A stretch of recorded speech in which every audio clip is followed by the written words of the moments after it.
Hi everyone, this is Julie. I wanted to share with you how to set the Zoom links for your classes. So when students first log into Canvas, on their dashboard right here, what they will go into, will be all of their classes. It will be English 9, Global Studies, Concert Choir, whatever courses they have, Algebra 1, and so on. And so they will just simply click on the course, and then once they get in, they will see a Zoom link over here that they will get into. And so what we're going to do today is set that Zoom link for each of your courses, because it will have to be a unique one for your course, for each class that you have. You can't use the same Zoom link from class to class because the link is integrated within Canvas. Okay, so you're going to just practice this in your Sandbox courses that you've set up in your dashboard right now, because your actual courses don't exist. But once your courses do exist for each of your classes, you will have to set this up for them. And it's pretty straightforward. So you'll see that I have a Zoom link right there. If you look at it and go, I don't see it, you need to go down here to settings and make sure that you choose, it will come up under course details probably for you. You want to go under navigation, and you'll see it's probably down somewhere in this link. So these are all the ones that are not visible to students. These are the ones that are. You're going to come down here, find the Zoom link, and then move it all the way up here to visible and say save. And then when you do that, when you come back to home, if you look at this as a student, then you would see the Zoom link is right there for students. Okay, so now after you've made it visible, you want to go ahead and make sure that you set the class.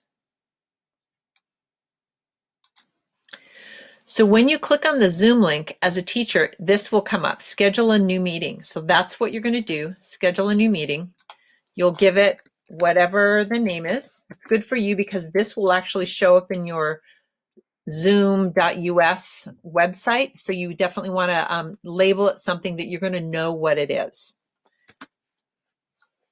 And then you're going to come down here, and I would just choose recurring, and then right here with daily, make it no fixed time, so that it's just the same link every time, and that's it, and then save. And now when you go over here to Zoom, you will see that, and you will go into this particular course, click on Zoom, and click Start to start the Zoom session for your classes. What students will see after they click on it, when they come into your course, your English 9 or Global Studies or whatever it is, they will click on Zoom. They'll come, when they click on the course, it takes them into the course, of course, the homepage.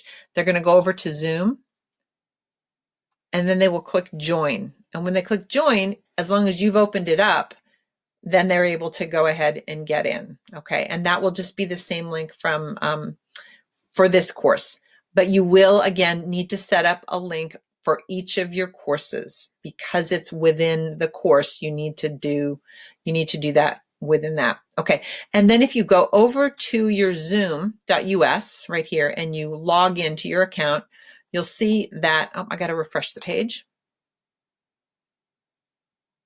You'll see that my English 9 class started, and I can start it from here as well. That is perfectly okay as well. But the students will get into it through Canvas, so they don't actually have to authenticate to a Zoom page. Okay.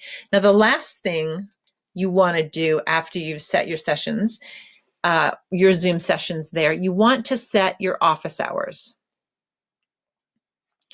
So this is going to be the office hours link for your students. And you will set the office hours link from within the My Meetings, from within the Zoom over here. Some of you may even have office hours still from last spring. I actually do. I could just go in and grab the URL from there. But if you have not set office hours before, you're going to go ahead and schedule a meeting. I'm going to call it Signal Office Hours.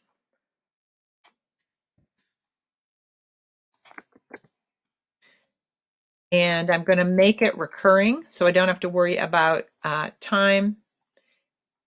And I want to make it no fixed time. I definitely want to make sure that I don't have this enabled. Some people's have that. We definitely want people not in our Zoom sessions before we get in there. I do want to be able to use breakout rooms in case I have a whole bunch of people during office hours and I might want that. The other thing is you can add alternative hosts, and that is a setting I'm going to share with you in another video. But the cool thing is if you are setting stuff up, well, I'm going to say save here. Let's do this first and then I'll come back and show you that cool feature. Okay, so now we have office hours. We're going to grab that link.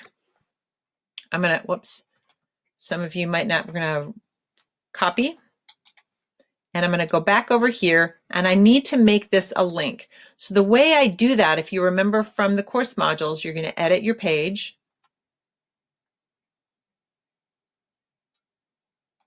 Scroll down to this. I'm going to click on it. And then over here where it has the little URL link, I'm going to say external links.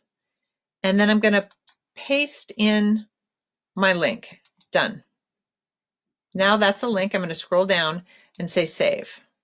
I'm not going to click on it because I don't actually have this office hours open, but that now you'll see is a link to office hours. So students will get into your Zoom class through the Zoom link over here, but to see you for office hours, they would click on that link. And that is how you do both how you set up the Zoom for your class and your office hours. One thing I wanted to share, which is pretty cool, that I just discovered.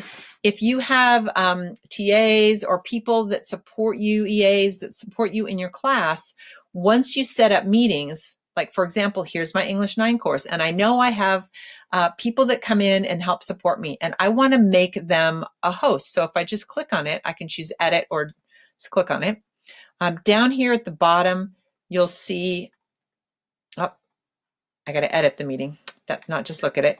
Down here at the bottom, you will see the ability to make, whoops, alternative hosts. So I could, for example, make Rebecca, if she comes in and supports a student in my classroom, I could make her a co-host right away for every single English 9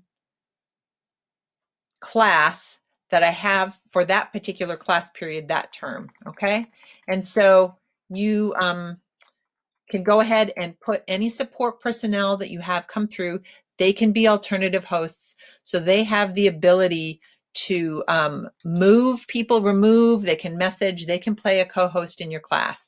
And I'm realizing, I think I want to call this English 9 period 1 so that I visually in my meetings know that that is what that is, that session is my period 1 English 9 versus say my period 3 English 9. So there it is, okay? Hope this is a long video, but if you need any help, Vignol, VIGNOUL @4j.lane. Thanks guys.